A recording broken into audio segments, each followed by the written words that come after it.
करने से राधेश्याम उपस्थित सज्जनों, प्यारे प्यारे बच्चों,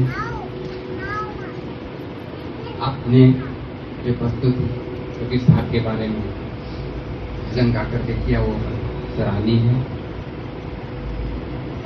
बहुत अच्छा भजन गाया आपने।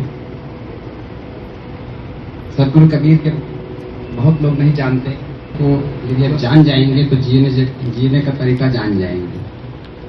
आप लोगों ने जो भजन में कहा वो यही है कि गुरु की करनी गुरु भरेगा, चेला की करनी चेला।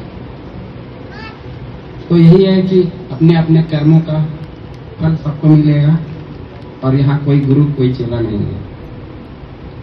वो तो एक व्यवहार है कि बड़ा है आपसे, एज में बड़ा है बस। कोई पहले आया है, कोई बाद में आया है। पिता पहले आता है, फिर पुत्र आता है, लेकिन पिता के चले जाने के बाद पुत्र ही पिता के समान हो जाता है, उसका बच्चा रहता है। लेकिन कर्म सबको करने हैं और कर्मों के आधार पर ही हमारा भविष्य निर्धारित होता है। एक बच्चा भी आपने देखा होगा मिट्टी के खिलौने बनाता है अपने हाथ से। रेत पे बैठाओगे तो लड्डू बनाना चालू करेगा, कुछ ना कुछ करेगा। तो कर्म करने की प्रवृत्ति सब में है। बच्चे को रोकोगे तो मानेगा नहीं, उसमें उसको बड़ा आनंद है। तो वही आनंद क्या हम लोगों के हमारे कर्मों में है? हम लोग जो अपना बिजनेस जो कर रहे हैं और जो भी जीवन निर्वाह के धंधे करते हैं, व्यापार करते हैं, दुकान में जाते हैं, क्या हम उतने ही प्रेम से कर रहे हैं? यदि हम प्रेम से कर रहे हैं तो हमारा मन शांत रहेगा। ये सदगुरु कबीर का निर्देश है। हमारा मन शांत होने से हमको क्या फायदा है? उसमें हमको अपने बारे में पता चलता है कि हम क्या हैं। और सदगुरु कबीर यही बताना चाहते हैं कि शरीर तो नष्ट हो जाने वाला है, ये चार के कंधों में जाकर के नष्ट, उसकी अंतिम मंजिल वही है।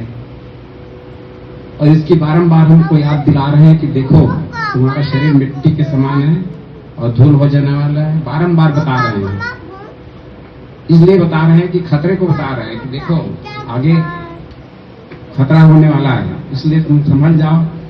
और ये समझो कि शरीर तो ठीक है, मर जाएगा, नष्ट हो जाएगा, लेकिन उसके विपरीत ऐसी भी कोई चीज है जो नष्ट नहीं होती है, जो जलेगी भी नहीं, कुछ भी नहीं होगा, जो जन्म नहीं लेता, न मरता भी नहीं है। उसकी याद दिलाना चाह रहे हैं। वास्तव में सदगुरु कबीर केवल शरीर को नश्वर मान करके बात नहीं बंद कर रहे हैं, वो ये कह रहे हैं कि उससे बढ़ करके आगे सोचो कि क्या तुम क्या हो। तुम जो है एक आत्मा हो, जो तुम अपने शरीर में निवास कर रहे हो, उसकी याद दिलाना उनका मुख्य उपदेश था। तो ये कैसे होगा? ये अपने कर्मों को ठीक करने से होगा। ये सावधानी रखनी पड़ेगी कि हमारा शरीर नष्ट हो जाएगा और इससे संबंधित जितने भी धन दौलत और रिश्ते नाते हैं और आपका घर है, ये सब भी आपसे अलग हो जाएगा। इसको ध्यान में रखते हुए कर्म करो, बता रहे हैं। इतना धन न कमाते रहो कि तुम उसके पीछे अपना शरीर ही खो दो, अपना समय भी न रहे, सोचने विचारने का समय ही न रहे, अपने आत्मा के बारे में सोचने का समय न रहे। कैसे होगा? आप यदि इसको गा करके ही इतने में समझ लेते हैं कि हमारा काम पूरा हो गया, तो नहीं होगा। ये तो बारंबार याद दिलाने के लिए हम गाते हैं, जिससे हमें याद रहे कि हमको शरीर छोड़ देना है और इतना जगमगाहट से भरा हुआ संसार जो हमारे सामने है उसको छोड़ देना है। इसको याद दिलाने के लिए भजन गाए जाते हैं और सदगुरु कबीर ने बनाया भी है।